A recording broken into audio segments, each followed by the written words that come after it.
Bouh, je vous ai fait peur, hein. Un maximum de likes si je vous ai fait peur et abonnez-vous aussi au passage, comme ça fait plaisir et tout et tout. Bonjour à tous et à toutes, préparez-vous à avoir peur. Aujourd'hui, je vous ai concocté 2 threads d'horreur. Donc j'ai trouvé les threads d'horreur, donc les histoires flippantes sur Reddit. Donc Reddit c'est quoi? C'est une application où tu peux où il y a des threads flippants, enfin du coup des histoires flippantes, des vidéos flippantes, bref, des trucs comme ça. Donc je les ai trouvés là-bas, les histoires flippantes. Donc je vais vous en raconter 2 assez courtes mais flippantes. Un maximum de likes si vous voulez une autre vidéo, un autre thread. Bref, on est parti pour le thread et je vous souhaite un excellent visionnage.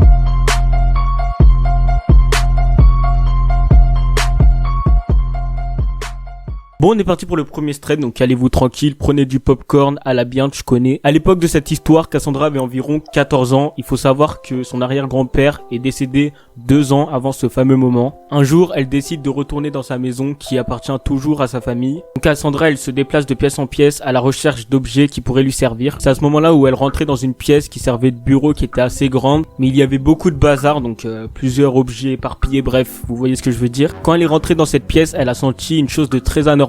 Comme si en fait elle était pas seule en fait, genre il y avait quelqu'un, une présence, bref un truc comme ça dans la pièce. Au bout de quelques minutes de stress, parce que oui il faut savoir que Cassandra elle stresse vraiment pour rien, donc voilà, elle se retourne et elle sent comme un souffle derrière son épaule. Elle s'est donc dit que c'était une porte qui était mal fermée pour pas non plus se poser trop de questions, pour pas flipper pour rien en fait. En ayant toujours une sensation de présence, Cassandra elle décida de partir de la pièce tout simplement. Donc, du coup elle part de la pièce, éteint la lumière, c'est là qu'elle entend un gros bruit et elle décida d'allumer la lumière et c'est là qu'elle voit un pot au sol. Donc Cassandra en stress, elle flippe vraiment beaucoup car moi aussi je flipperais à fond les gars, limite j'aurais cavalé direct, hein. Je me serais même pas posé de questions, hop je me taille. Donc du coup elle éteint la lumière, elle court vite dehors et c'est là que elle remarque qu'elle a oublié sa veste, genre sa veste elle l'a oubliée dans la maison. Mais en fait Cassandra elle était tellement terrorisée du moment qu'elle n'a pas voulu retourner dans la maison pour aller chercher sa veste, qui est tout à fait compréhensible. Donc le lendemain Cassandra elle décida de retourner dans la maison, mais cette fois-ci accompagnée de sa mère. Mais c'est là qu'elle se rend compte qu'il y avait pas sa veste, genre elle avait complètement disparu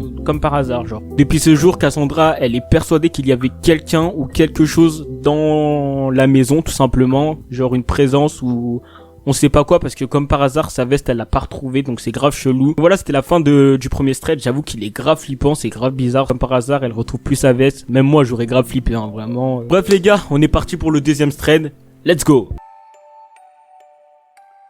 Donc la deuxième histoire, c'est l'histoire de Martin. Cette histoire s'est déroulée quand Martin était dans un chalet au Canada, car il faut savoir que Martin habite au Canada. Il y avait une porte derrière son chalet qui menait dans les bois. Donc cette porte, elle servait à aller dehors pour qu'ils aillent couper du bois pour se faire un feu de camp. Donc Martin était avec son frère Zach, son père Steve et sa mère Emmanuel. Donc ils allaient faire un feu de camp et il restait du bois que son frère et son père avaient coupé quelques jours avant. Donc on lui avait demandé d'aller les chercher pendant qu'il allait chercher des chamallows. Et puis quelques pas plus tard, Martin a remarqué une ombre d'homme. Donc j'avoue que ça fait grave flipper, vraiment, parce que dans une forêt, genre, la nuit, ça fait grave flipper, vraiment. Il le regardait en sa direction, donc Martin, il avait tellement peur qu'il restait immobile en le fixant. Donc j'avoue que ça fait grave flipper les moments comme ça, vraiment. Donc l'ombre ne bougeait même plus, donc Martin a hésité à allumer son flash pour faire de la lumière et regarder qui c'était en fait l'ombre. Il s'était dit que ça pouvait être son frère, parce que son frère, il aime bien lui faire peur comme ça. Donc Martin, il a vraiment bien regardé qui c'était, mais il a vraiment vu que c'était pas son frère, que c'était une autre personne en fait. Donc il décida de courir jusqu'au chalet et raconter tout ça à ses parents. Donc du coup les parents à Martin, ils ont décidé d'aller dans la forêt et ils ont trouvé un sac, et dans ce sac ils ont trouvé une scie, une corde usée et un couteau ensanglanté. Donc du coup Martin et sa famille sont vite partis du chalet en prenant leurs affaires. Pendant la route, Martin se sentait observé et puis il a vu l'homme avec le couteau dans la main.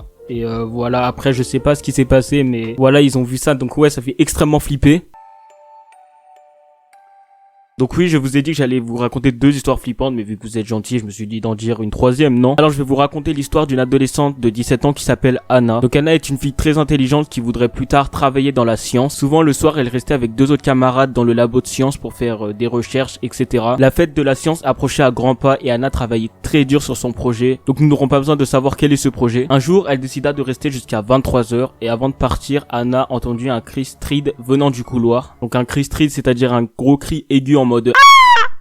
Bref, t'as capté. Donc elle décida d'aller voir ce qui s'était passé, mais elle aurait pas dû y aller en fait. Le couloir était rempli de cadavres qui pendaient au plafond. Anna en pleurs, elle courut et c'est là où elle s'est rendue compte qu'en fait elle avait oublié son projet, qu'elle avait tant travaillé dessus et elle pouvait pas le laisser dans le labo en fait. Oui, c'était une très mauvaise idée, mais quand Anna a une idée en tête, elle ne lâche rien. Sauf que dans le laboratoire, il y avait Cédric, son ex-petit ami. Il se tenait devant elle, les yeux brillants, et dit tout doucement: salut Anna, tu sais que j'ai fait une énorme erreur en te quittant, tu es la plus belle personne qui me soit arrivée. Anna, sous le choc, lui répondit: Cédric, c'est vrai, je n'y crois presque pas, c'est absurde, mais moi aussi je t'aime, je t'ai toujours aimé. Cédric l'a pris dans ses bras et la serra très fort, très fort. Anna essaya de sortir, mais c'était trop tard, Cédric l'avait déjà étranglé. Donc du coup, Cédric la penda au plafond comme les autres. Aujourd'hui, on raconte que ce lycée, il est hanté et que tous les soirs à 23h, on pouvait voir des cadavres au plafond. Oui, j'avoue que ça fait grave flipper. Donc je sais pas si c'est vrai, mais en vrai, c'est un truc de ouf cette histoire. Et bien voilà, la vidéo malheureusement touche à sa fin. J'espère qu'elle vous aura plu. Si vous voulez d'autres threads comme ça, vous me le dites dans les commentaires, vous vous abonnez et vous activez la cloche de notification et bien sûr vous likez. Comme ça, j'en ferai sûrement. Mes réseaux sociaux en description comme d'habitude, Snapchat, Instagram, TikTok, tout y est. Merci à tous, j'avais visé l'objectif d'arriver à 1,2K d'abonnés. On est à 1210 abonnés alors que sur la vidéo, c'est un truc de ouf. Merci à tous ceux qui s'abonnent, donc let's go les 2K, non? Donc abonnez-vous, merci à tous ceux qui le feront, ça ferait grave plaisir. Donc j'avais dit dans la vidéo que j'allais raconter que 2 histoires d'horreur, mais finalement j'en ai raconté 3 pas mal, donc que j'ai trouvé sur Reddit et assez flippantes. Et bien voilà. Tu m'as fait peur, bâtard. Oh, that wolf on the nigga, I thought you was a thug. Ouais, mon ref? Ouais, tu passes dans la vidéo là. Check ça. Tu passes dans la vidéo. Ah ouais, mon ref? Ouais. Excusez-moi. Et bien voilà, c'était Vin, je vous souhaite une excellente journée, je vous souhaite une excellente soirée. On est en bleu sans les potes. Ciao!